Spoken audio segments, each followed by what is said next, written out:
You're so backward, you can't know discriminate.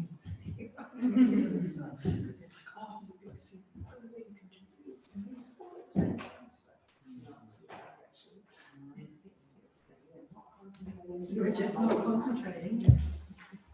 Hey, Chugi, do you know if were you using the new camera for the Totten Galpo's Weekend Galore? I think it's in the office.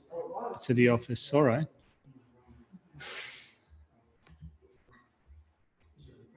I think it's a new camera. Don't quote me on that.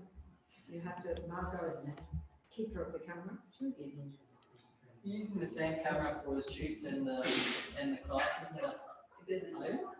No, for the classes with Geshe-la's sessions, I'm using my phone.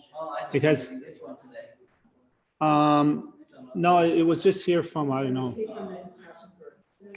Yeah. I was too lazy to move it. I was just wondering whether the reversing was still happening. Well, the mirror, so the problem is, I don't know if it's a problem. So when you use YouTube live stream and Zoom, they're opposite. You know, so if I flip one of them, the other one will be flipped. So one of them. Yeah. That's so weird. That's just Samsara right there. I know. That's not huge. No. Looking for something and not finding it. The suffering. Yeah. The suffering of Zoom. Okay. All right. Arya Triple Gem. Thus we hear it one time. The Bhagavan was dwelling on a massive Vajra mountain, a great community of monks and a great community of bodhisattvas. At that time, the Bhagavan was absorbed in concentration on categories of phenomena called profound perception.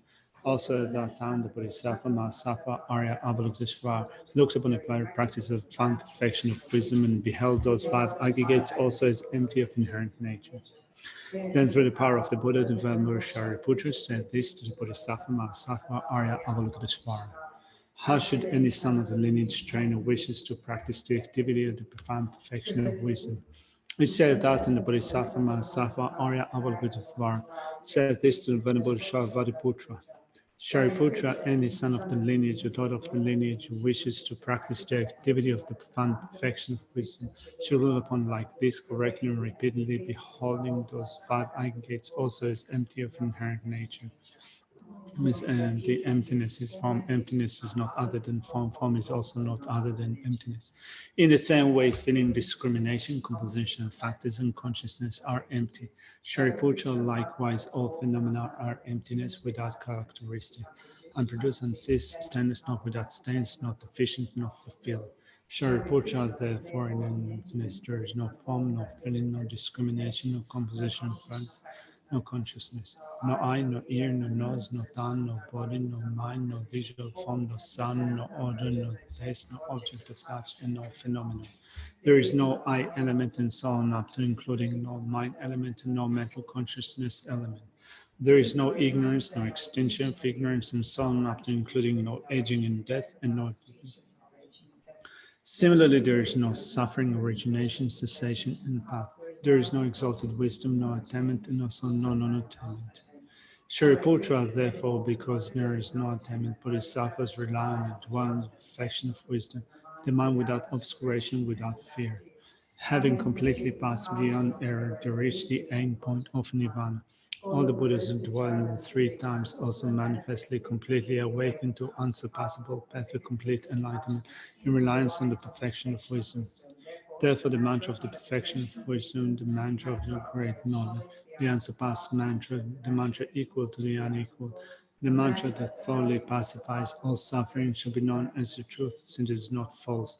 The mantra of the perfection of wisdom is declared. Tayata Om Gate Gate Paragate Parasamgate Bodhisattva. Shariputra, the Bodhisattva Mahasattva, should train in the profound perfection of wisdom like that. Then the Bhagavan arose from that concentration and commended the Bodhisattva Mahasattva Arya Avalokiteshvara, saying, well said, son of the lineage, it is like that, it is like that. One should practice to find perfection of wisdom, just as you have indicated, even the Devas rejoice. The Bhagavan, having thus spoken, the Venerable Shadvariputra, the Bodhisattva Mahasattva, Arya Avalokiteshvara, and those surrounding in their entirety, along with the worlds of gods, humans, asuras, and Gandharvas, were overjoyed and highly praised that spoken by the Bhagavan.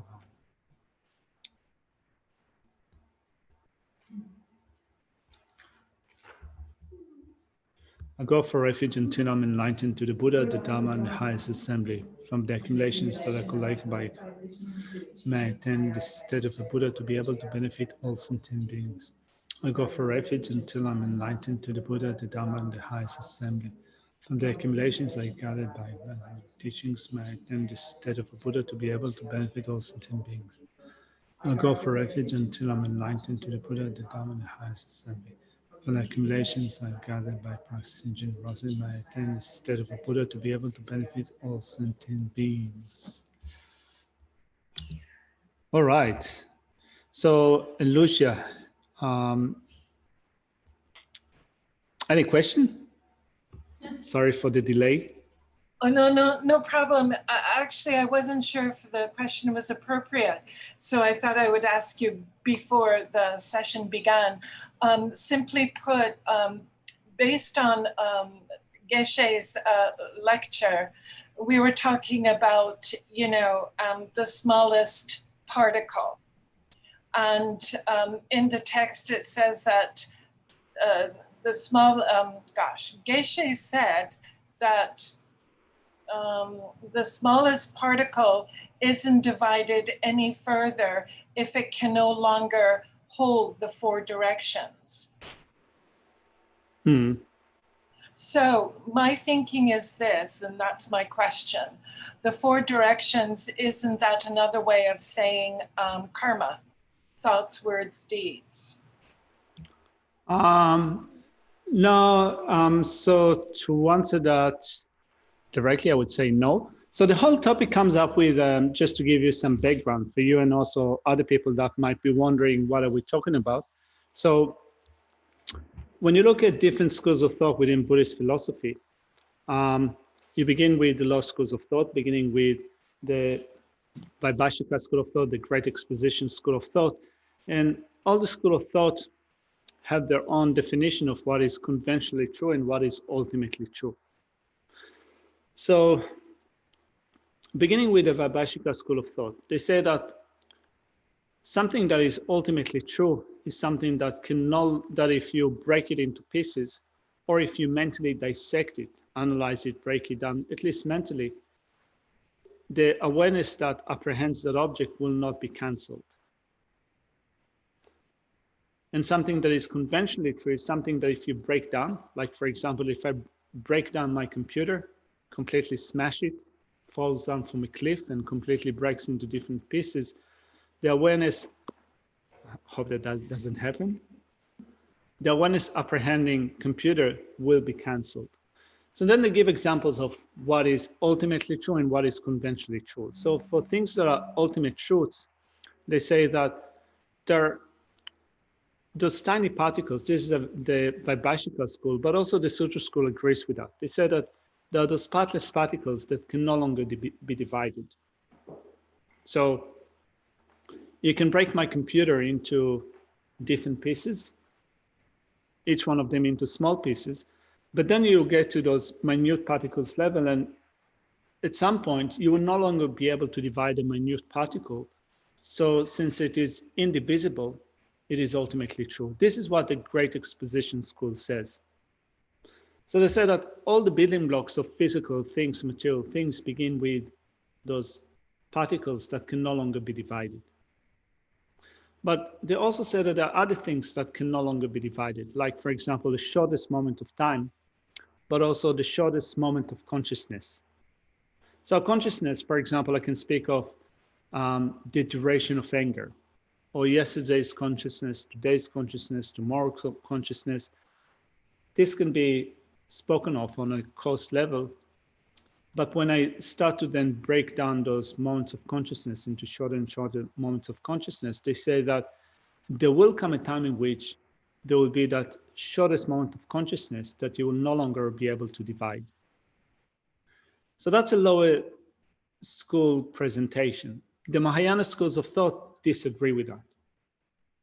So the way that they disagree with that, they say that if you assert that there are minute particles that do not have parts, so they don't say that they cannot be divided. They say that there are minute particles that have no parts.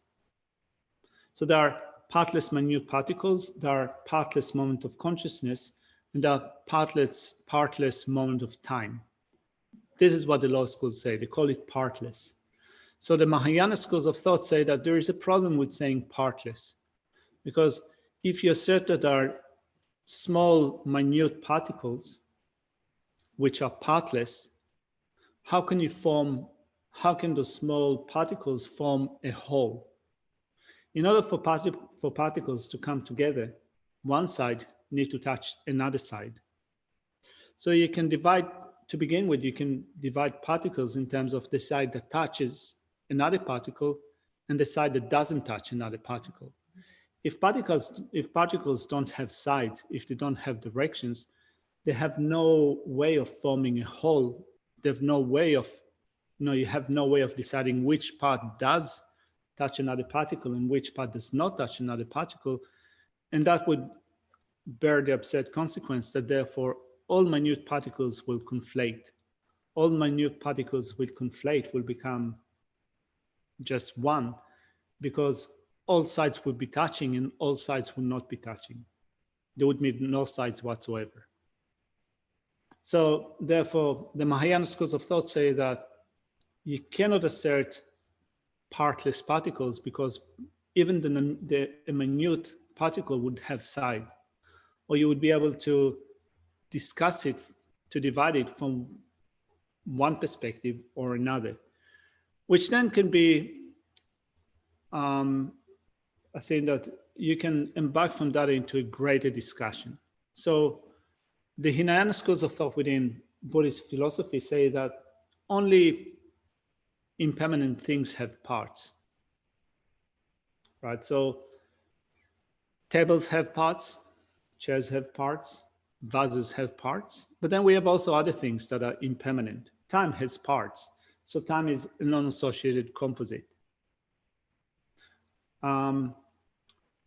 Consciousness has parts.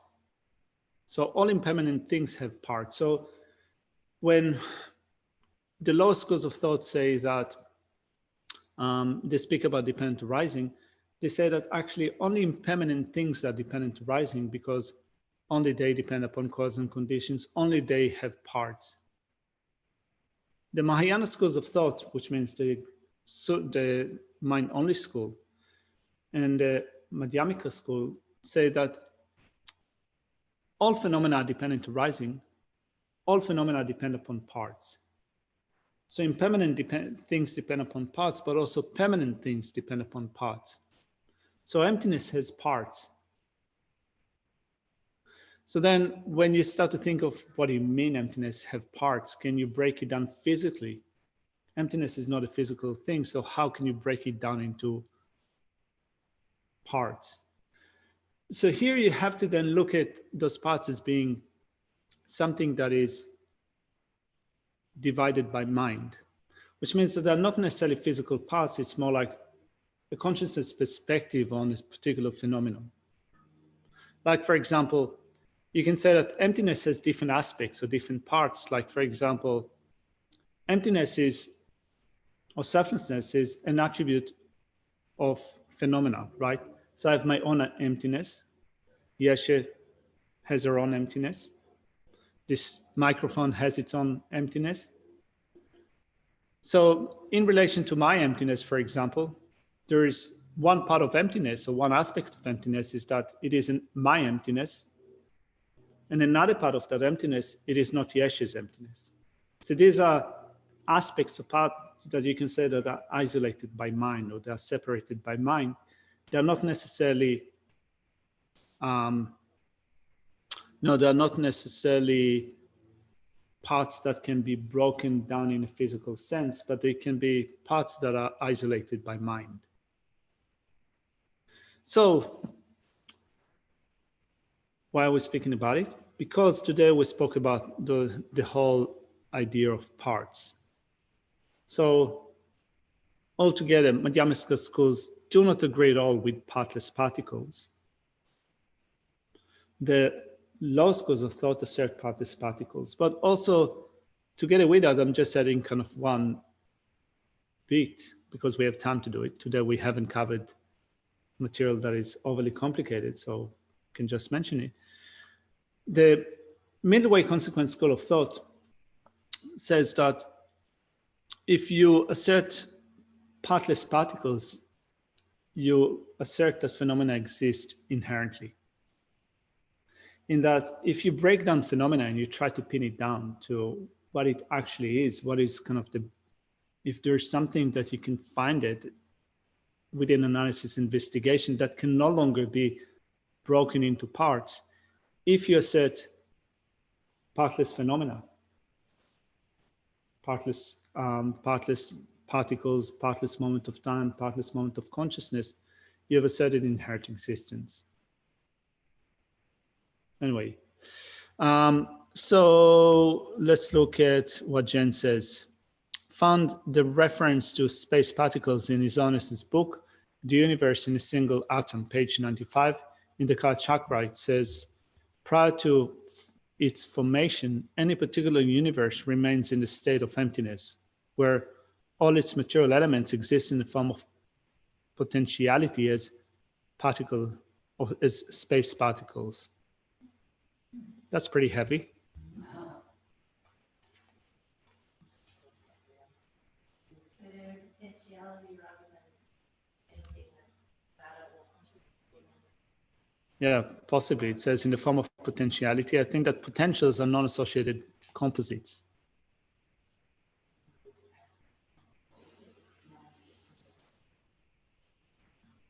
Wait, there is some more. Grams is posting something. You know, when you start to speak about science and quarks and physics and so forth, it's the type of questions that I'm just kind of preempting it. There's not a lot of point of asking Geshe-la about it because Geshe-la hasn't studied this material. Not only Geshe-la hasn't studied this material, I haven't studied this material. I don't know how to say those things in Tibetan. So I think that if you want to hear about quantum physics and science and Buddhism, actually the best source for that is His Honest the Dalai Lama. You know, there's the universe in a single atom. There are Mind and Life conferences that are broadcasted online or different videos. I think that that's a good source to investigate, to learn, to read, to watch. Yeah, there's some good books in the library, that, like the ones that you mentioned about His Holiness's Science and Life conferences. I've read a few of them and they're excellent. They include passages from some great scientists as well as His Holiness. And if you're interested in those, I think go and ask the librarian and get some out, because they're really good reading if you're interested in that sort of stuff. Yeah. Yeah. Yeah, it is good reading. I think that, you know, when you think of contemporary science, I've listened to a few talks or discussions, scientists and Buddhist scholars, even the vocabulary is not invented yet in Tibetan, or if it's invented, it is hardly known. Not many people would actually be familiar with the terminology. So often they just use the English terms rather than using Tibetan. Anyway, that's the partless particles. I was trying to think of how do we get to speak of partless particles. I couldn't remember. Trying to get it how we got to that too. It was the moment in time, and I think it's quite ironic because it says not to get distracted for even a moment. And Oh, we yeah. spent this whole last day getting distracted on what a moment is. Yeah, not okay. Which is really interesting, but I think it's Yeah, kind of, you know, at home in the kind of limited time that I had, I tried to look at a couple of books just to try to see if I can get something on the shortest moment of time or shortest moment of consciousness. So I didn't find anything deep or elaborate with respect to those two things. But then I was sitting and thought to myself, I don't know how did we ever get to speak about those partless things? I couldn't remember. Verse 41. Thank you very much. So I think that what we can do now is let's just briefly recap what we did today. I think it's pretty straightforward. It's not, I think, a lot that, sorry? Except for verse 41. Yeah. I'm not going to go into this kind of partless thing. And we can maybe do also one or two secondary offenses. Might be a lucky strike. So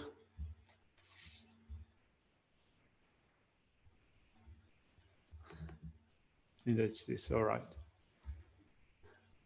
So we started to look at the way to train in the conduct of guarding the mind by means of mindfulness and introspection. So guarding the training is guarding the mind. Guarding the mind is guarding mindfulness and alertness. We guard mindfulness in order to guard introspection, in order to guard the mind, in order to guard the training. And then how do we train in the conduct by guarding the mind through mindfulness and introspection? So this is where we start to go deeper into how to sustain them in combining that with the three types of ethics. Ethics, first of all, of abstaining from wrongdoings, from negative actions. Then we have ethics in working for the sake of others, and ethics of accumulating virtuous dharmas, and finally ethics of working for the sake of others. So just to look at the structure, the way of training in the ethics of refraining from negative actions is divided into two main points. So the first is making effort to purify all conduct of the three doors. And the second is guarding against all deterioration. So it seems that kind of we're having a two-pronged approach to guarding against negative actions, abstaining from negative actions. So again, when we think about it in terms of the broad understanding of mindfulness, it's not just being mindful of one object, it's being mindful of everything that we need to do. We need to cultivate virtue, body, speech, and mind. We need to cultivate virtue with our body, speech, and mind. And we also need to abstain from afflictions that bring about negative actions.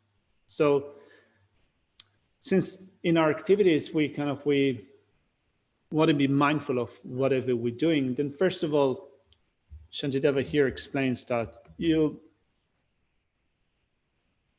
are making effort to purify all conduct of the three doors. It's quite interesting because it says that first of all, you examine what the conduct of body and speech.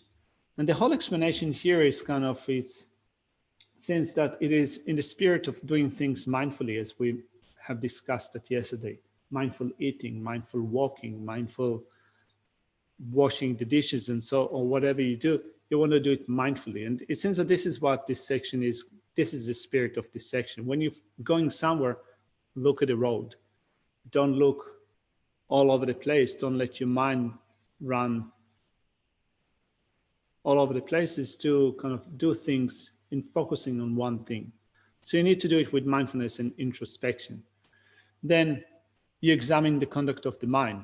You focus the mind on the virtuous object, and you also examine whether or not the mind is one pointed in virtue, which means you employ introspection, verse 41, the complicated verse. And then tomorrow, I guess that we'll cover explaining the context for permitted and prohibited actions. So along with being mindful of whatever we do, we'll also start to cover tomorrow how we guard against deteriorations, which means from not allowing the mind to come under the control of afflictions, distractions, abandoning pointless activities. We'll have a presentation of the antidotes, guarding against deteriorations in the training in the mind, guarding by means of individual antidotes and so forth. So this is the structure of the structure that we follow at the moment. So then today we covered this section, basically, A and B, examining the conduct of body and speech. Let's just run through the verses quickly.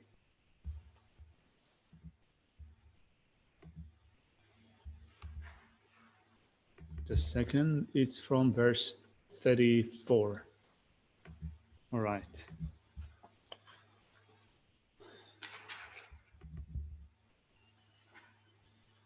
So when at the beginning, having known that such a mind is with fault at such time like a piece of wood, I should remain being able to rely upon the antidote. So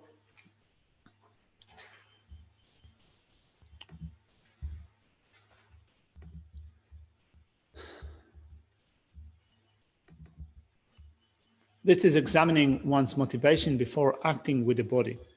So you're about to take up a certain activity. Actually, you can also, I think, apply that to verbal activity, not only acting with the body, but also acting with your speech.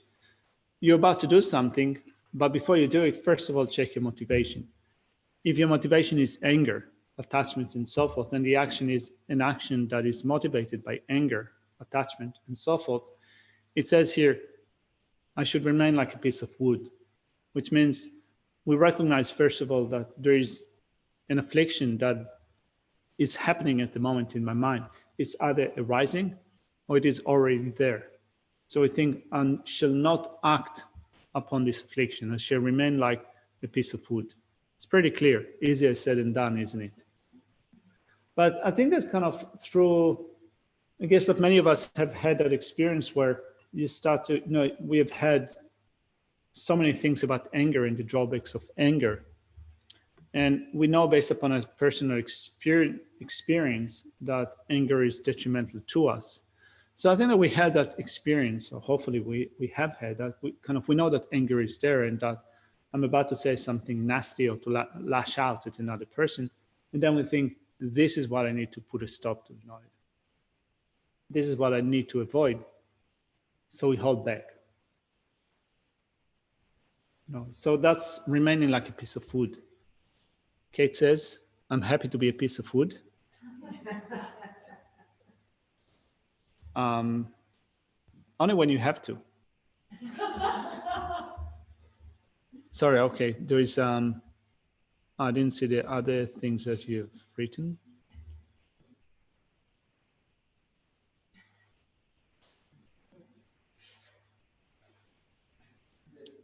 Coming from every person.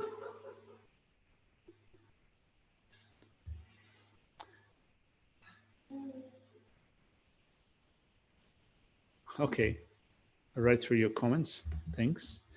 So then the next point is advice related to actions like looking and so forth. That was also pretty, I think, straightforward. Let's just quickly run through it.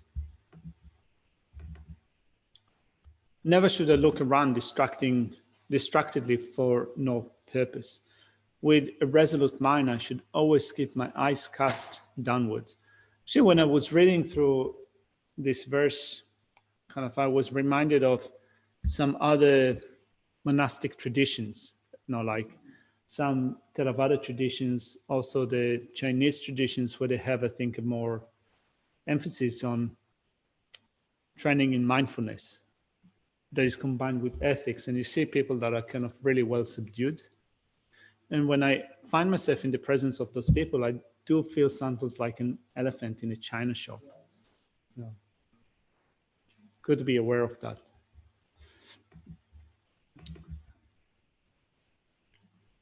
Then it says, but in order to relax the gaze for a short while, I should look around, right? So here, I think it's quite straightforward. You're walking somewhere, you're doing it mindfully. You're not kind of looking around all the time in a way that just gives rise to afflictions and thoughts, a sense of distracted, your mind becomes distracted. That gives rise to different afflictions that are related to object of the senses, attachment, aversion, and so forth.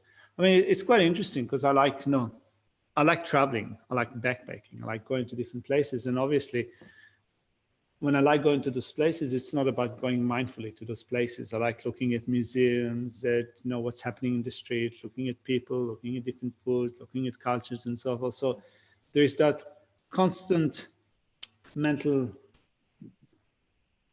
busyness of like, no, I like this, I don't like this, I want to do this, I don't want to do this, this is hot, this is cold, this is really pleasant, it is unpleasant. I really, I think of doing this later, or maybe I should just take a rest. For developing the training in ethical discipline as part of the Bodhisattva training, one of them is to gain control over the mind. So we focus the mind, don't let the mind, we focus, it says here, don't let the eyes roam around, but sometimes we do need a break. So take a break. Sometimes I take a break from looking around and I become mindful. So with a resolute mind, I should always keep my eyes downcast, but in order to relax the gaze for a short while, I should look around. If someone appears in my field of vision, I should look at him and say, it's good that you have come. It's hard, isn't it? Particularly here, kind of living at the center. Sometimes I find that kind of, I need to go somewhere, and I try to avoid looking at people or kind of put my head down, just want to get down to the car park and I need to go. Here it's kind of, Shandeva points it out and said that, hey, if you're working as a bodhisattva, if you're training as a bodhisattva, that's not a cool thing to do. You have to add more time. Yeah.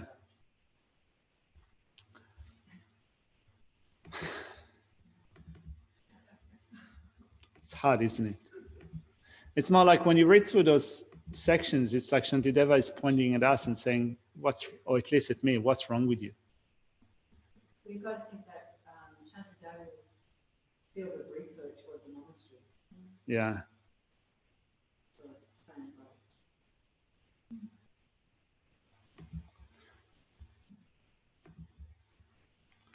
Then how to act when fatigued. Sorry.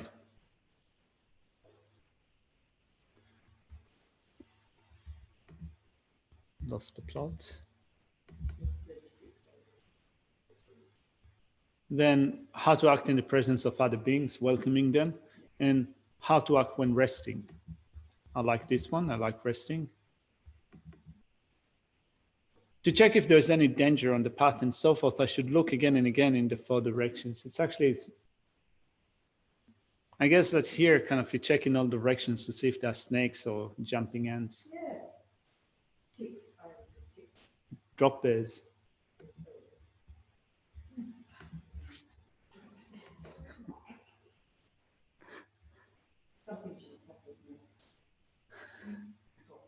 Then application to other behaviors and examining the posture.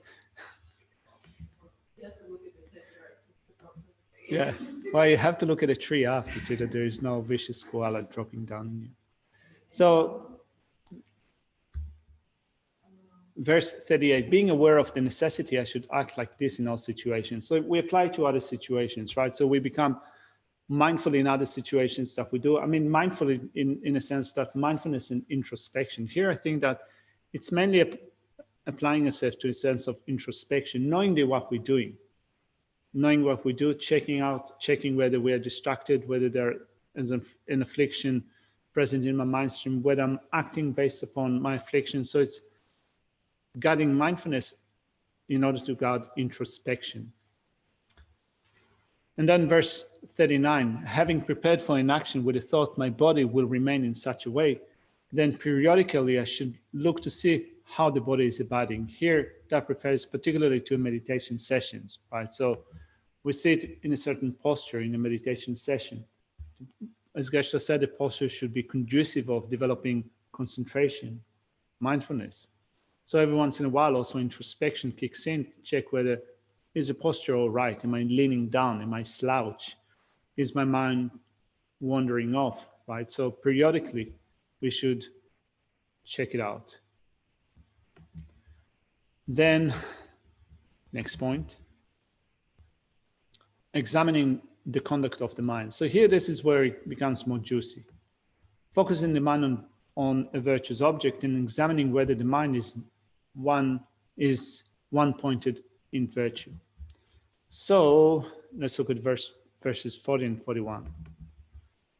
With utmost effort, I should check to see that the crazed elephant of my mind is not wandering off, but is bound to the great pillar of thinking about the Dhamma. So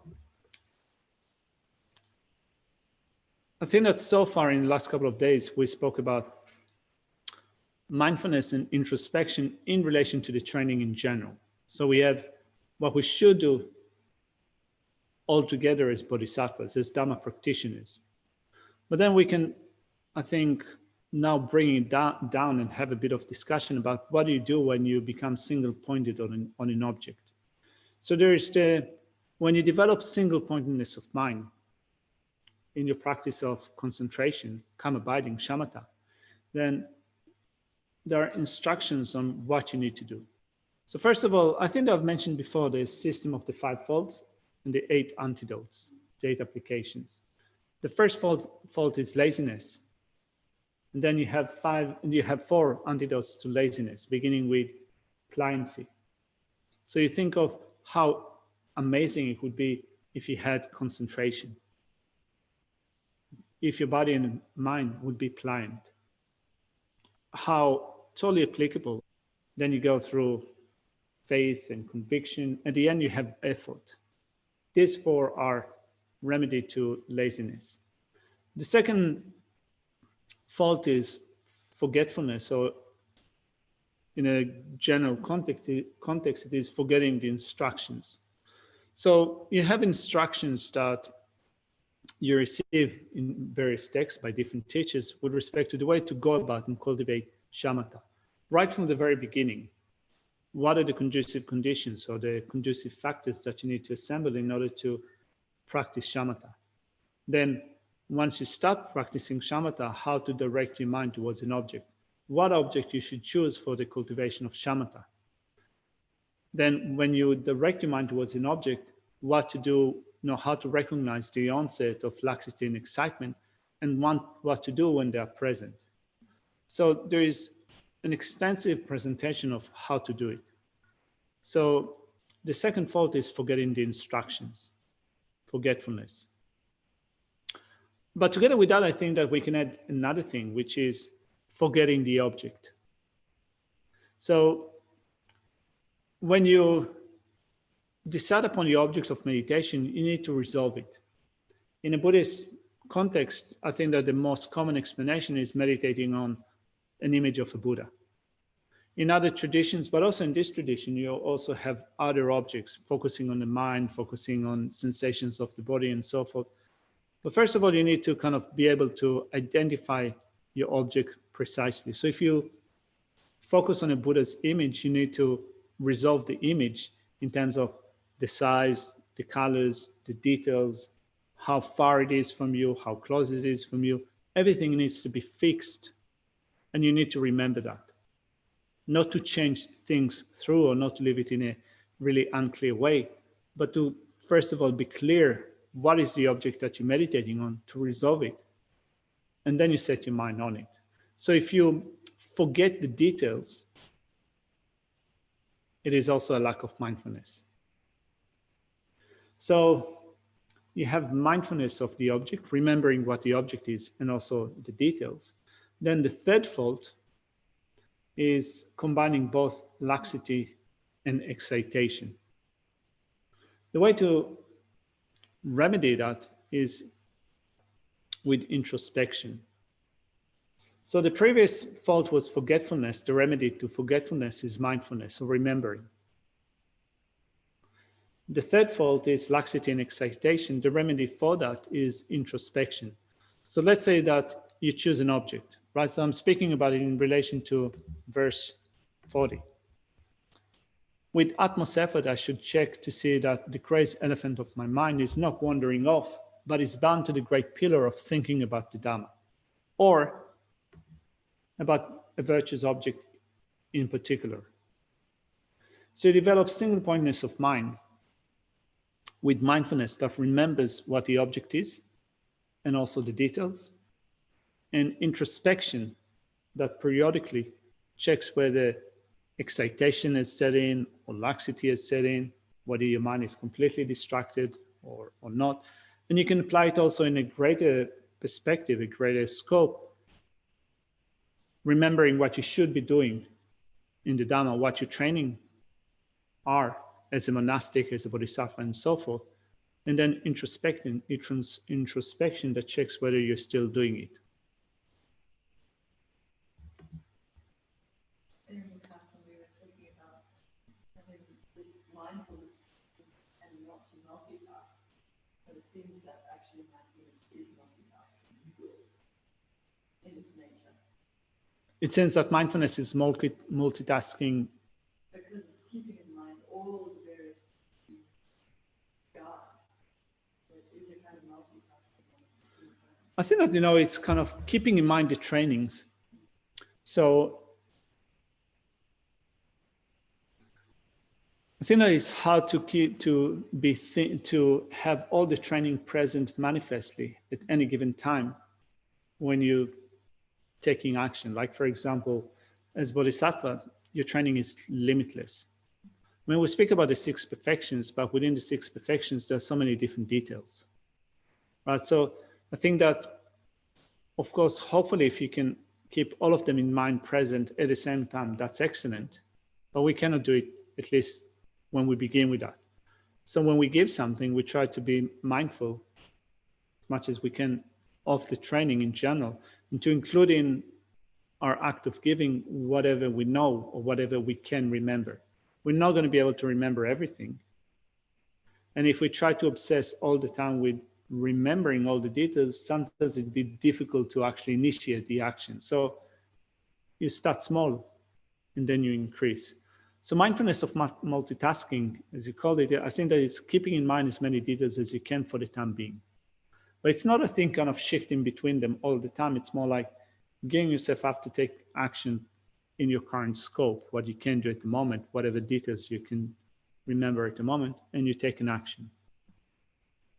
And with the introspection, you still check every once in a while that it is going well, that afflictions are not present, that you're not forgetting about what you should be doing, that you're not forgetting about the details, that you're not forgetting about the motivation, and so forth. The third fold, Kate is saying, the third fold is combining both laxity and excitation or excitement. The fourth fold, by the way, is when laxity and excitation are present and you're not applying an antidote, that's an under application. Right? You should be applying an antidote, but you're not doing that. That's a fault. Under application. The antidote to that is application. The fifth fault is over application.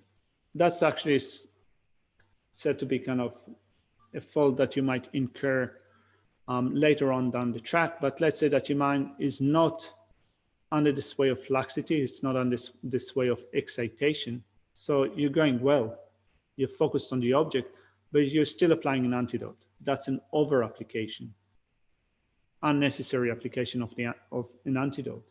It can create distraction. It can kind of steer the mind up. So the antidote to that is called, I think, equanimity. Right? Equanimity, you don't apply an antidote. Graham is saying, many of us are still using the breath as an object of meditation. That's good. So you have mindfulness of the breath, remembering that you need to focus on the breath, but also how you focus on the breath. And introspection every once in a while kicks in and checks that you're still observing the breath. All right, and then the last verse that we've covered today was 41, examining whether or not the mind is single-pointed in virtue.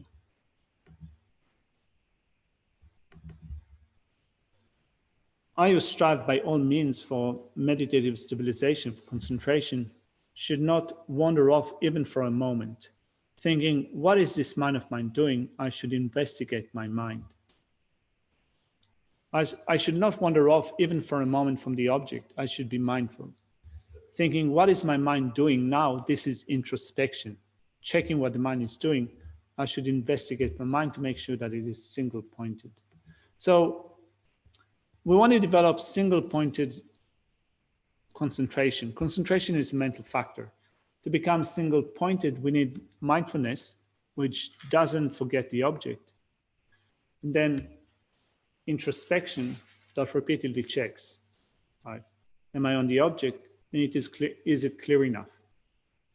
Do I have the details? Are they not clear? Have I forgotten about the details? Are the details too dim? That's when we develop a single-pointed concentration on a particular object. We can also, I guess, become single-pointed with respect to a series of objects, in a sense that when, for example, we practice giving in the practice of giving and taking. So we give away our body possessions and roots of virtue. There's a certain visualization that we do in which we visualize that whatever, that our body becomes whatever sentient beings need and want, that our possessions become whatever sentient beings need and want, our roots of virtue also become that. So although we have a few objects that are present in this visualization, we want to be in some sense single-pointed with respect to them, in that we do not wander off to other things. We do not get distracted. We remain within this framework of this meditation. Any questions?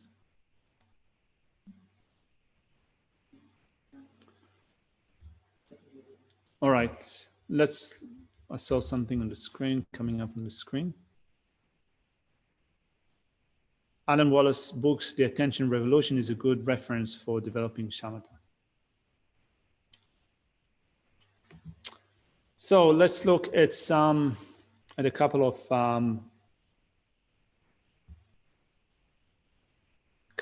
of secondary offenses. So we've covered 16 so far. So the first group, consisting of 7 secondary offenses, were affiliated with generosity, right? The perfection of generosity. As it says here, the above 7 secondary offenses are incompatible with generosity, which includes the giving of Dhamma and virtue.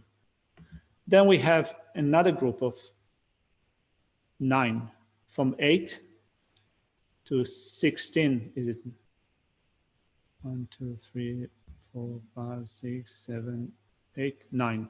So 9 secondary offenses which are incompatible with ethics. The 9 secondary offenses, from neglecting those who have violated ethics up to and including this one, are incompatible with ethics. So the last one that we've covered was number 16, not correcting others even though they are afflicted.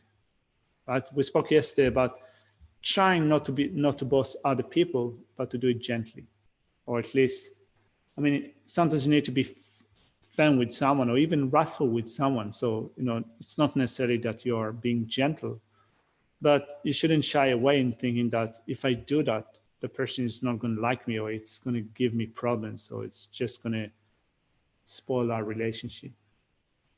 So let's look at the next group of 4 secondary offenses, 17, 18, 19, and 20, which are associated with, they're incompatible, with training in patience. So the first one, it says, if you respond in kind when another abuses you, becomes angry with you, beats you, or exposes your hidden faults, it is a secondary offense of being separated from the 4 qualities of a spiritual practitioner. It's pretty hard, isn't it? I find this one to be at least particularly hard. When someone abuses us verbally, so they're using kind of abusive language, often it's hard to remain, I wouldn't say idle, but not to respond in kind, not to abuse them back. I find it pretty hard sometimes to just kind of keep my cool. That's the first thing. Second thing is that when they just become angry with you. Third thing is when they beat you physically, and that doesn't happen luckily too much when someone beats me. The fourth thing is when someone exposes my hidden fault or criticizes me. There is a tendency of saying that, well, no, you have just the same fault, or, what about you? You have this and that, you have that, this and that. You're a hypocrite, blah, blah, blah, blah, blah. It's hard not to answer back, isn't it? Answering back is a secondary offense. I think that probably you would say that it is a secondary offense when you do it motivated by anger. Because remember that we had, in the previous section, we had the secondary offense of someone criticizing you or blaming you for something that you have not done in a way that it damages your reputation. So we said that at this point, if you do not do something in order to restore your reputation, it is a secondary offense. So in the previous time that we spoke about it, it seems that there could be that situation where someone has said something about you, they've criticized you, they've pointed some faults in you. It is incorrect, or there's a way that you can explain yourself, but you don't do that. And your reputation is damaged, so that your ability to work for the sake of others is compromised. It is a secondary offense. Here it says that if you get angry with that person, if you respond in kind, right? They're getting angry at you, so you're getting angry at them. They're abusing you, so you're abusing them. They're hitting you, so you're hitting them back. They're criticizing you, so you're criticizing them back. It's not about your reputation, it's just basically acting in kind. And this is also something that will damage your reputation. So Kate says, I'm most scared of disappointing my teachers.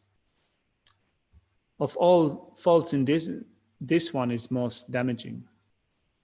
I'm trying so hard not to be self-obsessed.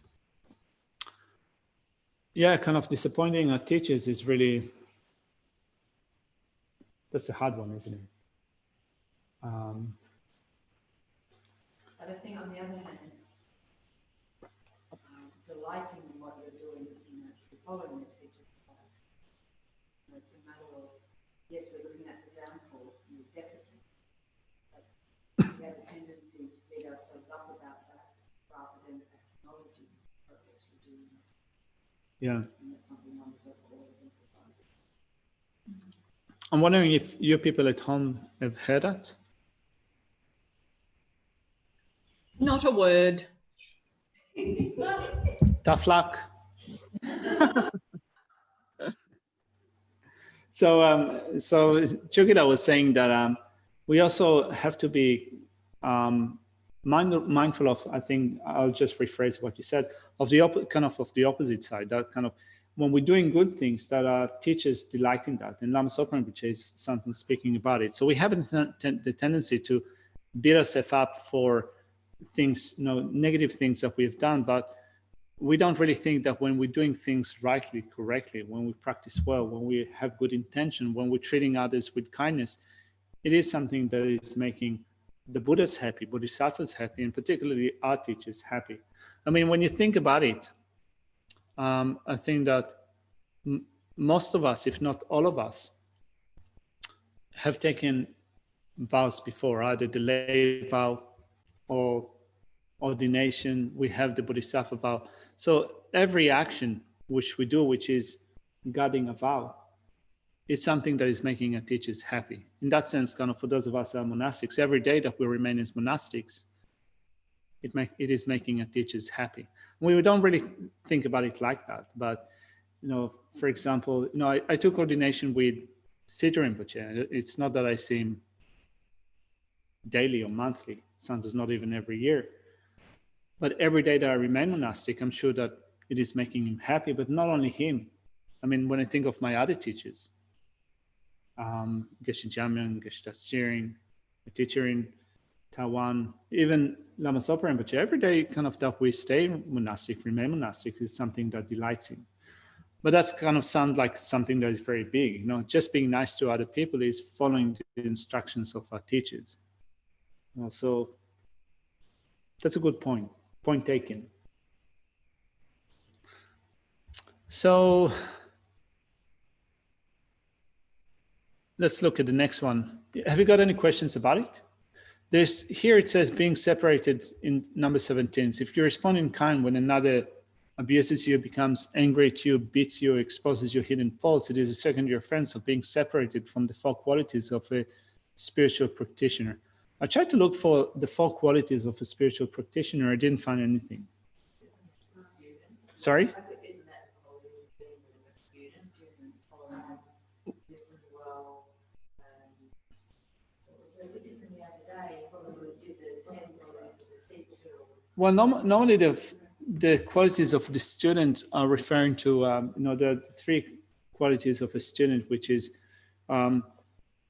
being non-partisan or non-biased, being intelligent and striving for the teachings. And then I think that Chandakirti added 2 to the list of 3, saying that also you need to have faith in the teacher, be respectful, and you should be able to work it. I think that this is what is. Sorry? No, there's the thought and deed, isn't there? And then offering service in generosity, action in deed. But here it seems that, my guess is that when I look at that, it says being separated from the four qualities of a spiritual practitioner. It doesn't sound like the qualities of a student that relies upon a teacher. It seems that they are general qualities of a spiritual practitioner. It's what they are. I did not find a source. I'm wondering. Yeah. Yeah. So when I look at those that list, there are 4 things, as we said. So it's a secondary offense of being separated from the 4 qualities of a spiritual practitioner.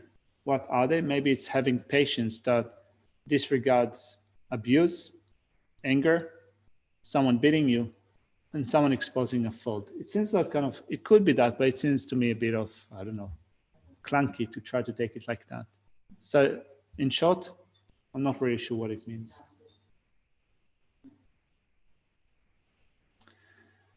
Then the next one is, if you commit a fault against someone or suspect that he or she has committed one, and out of bitterness, pride, or laziness, you do not apologize in an appropriate way, it is a secondary offense of neglecting the angry. All right, so there are 2 options here. You've done something wrong to another person, or you suspect that he or she has committed one. All right, so you suspect that they've done something, and you don't do anything in order to clarify that. Because of bitterness, pride, laziness, you do not apologize. Here, the footmark says, according to the Great Dictionary, the word carries a dual meaning. It means to openly acknowledge one's own fault, but also to educate someone with gentle speech so as to turn him or her away from faulty negative conduct. So you suspect that someone is doing something. There's a way that you can clarify that. There's a way that you can inquire about what they're doing, but you're not doing that because you're lazy, because you're bitter, because you're proud, and so forth. That's a secondary offense. It is a secondary offense of neglecting the angry. I think that oftentimes we wouldn't do that because we may feel we lack the means to do that rather than, which is not a downfall. I don't really know the way to approach it. You said that often we don't do that because we don't know what's the best way to approach that with like skillful means. So rather than being bitter or lazy or proud. Just like, I don't know how to do it Yeah. without rallying them in Yeah. the process. So I think that, when we lack skillful means, there's a certain situations that we would like to address, but we don't know how to do it in a way that would be constructive. It's probably not going to fit into that secondary offense. If we do that out of bitterness, in that I don't like that person, so whatever they're doing, even if they're doing something wrong, it's their problem. It's not my problem. It happens. Out of pride, it is totally beneath me to look at what that person is doing and correct them. It's like I can't be bothered in pointing it out to them. Could also be the pride of looking down on myself in that situation. Oh, well, I'm not good enough to correct that. Yeah. So it's laziness of looking down on oneself. Yeah, laziness is one of them. How can someone like me do it? I don't have the qualities to do it. Or how would someone like me actually know that? Now, Geshe Jamyang had also, Geshe Jamyang had a really nice approach. He said that when you find out that you've done a mistake, just apologize straight off. Say, get used to just saying that. Then it saves you some problems with having to save. It saves you all the effort that is required of having to save face or to protect your to be on guard that your faults are going to be exposed or that someone else is going to look at you. Just put it out straight away. It's easier. So Graham is saying, are samadhi and shamatha the same thing? Shamatha is the so samadhi is a mental factor. Shamatha, mental factor of concentration. All of us have concentration. We can develop samadhi concentration to the point in which it becomes shamatha. Right? So we take the concentration that we already have at the moment. We train very hard training, but very difficult training, to the point in which this concentration is imbued with the physical and mental well-being that arises out of physical and mental pliancy that is attributed to having a single pointed mind. All right.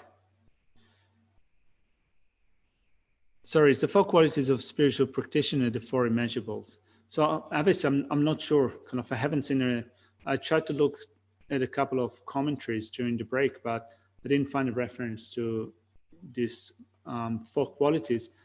Now that we're talking, I think that I have another source that I can check. So I'll try to get back to that tomorrow. So shamatha is the perfection of samadhi. No. Shamatha is a certain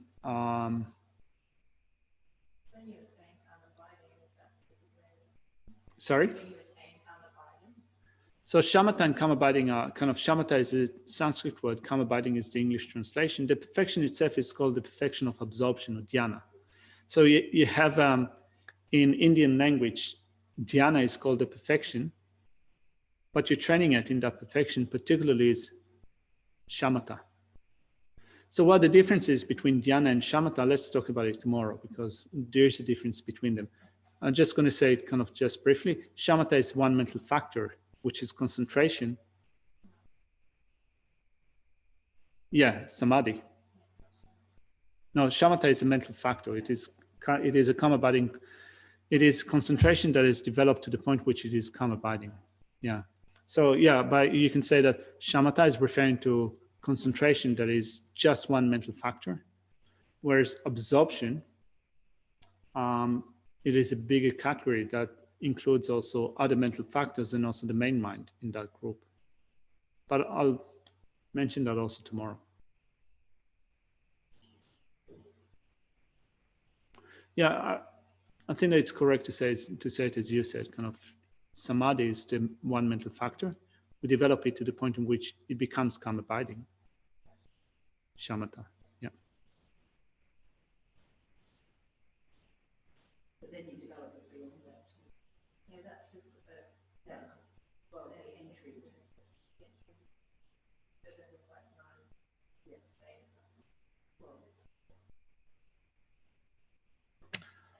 All right. Thank you very much, people.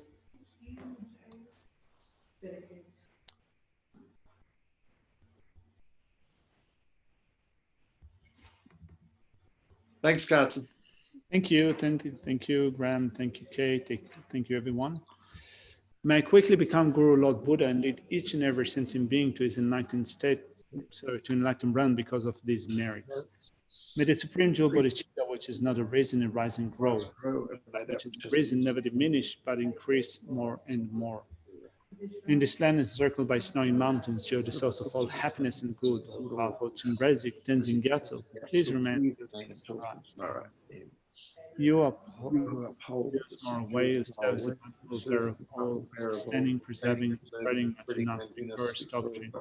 Masterfully accomplish these magnificent prayers, honoring the three jewels. Protector of myself and others, your disciples, please live long. And you too, Graham, live long. Thanks, mate. I'll try. You too. All right. Thank you, everyone. Thank you. Thank you.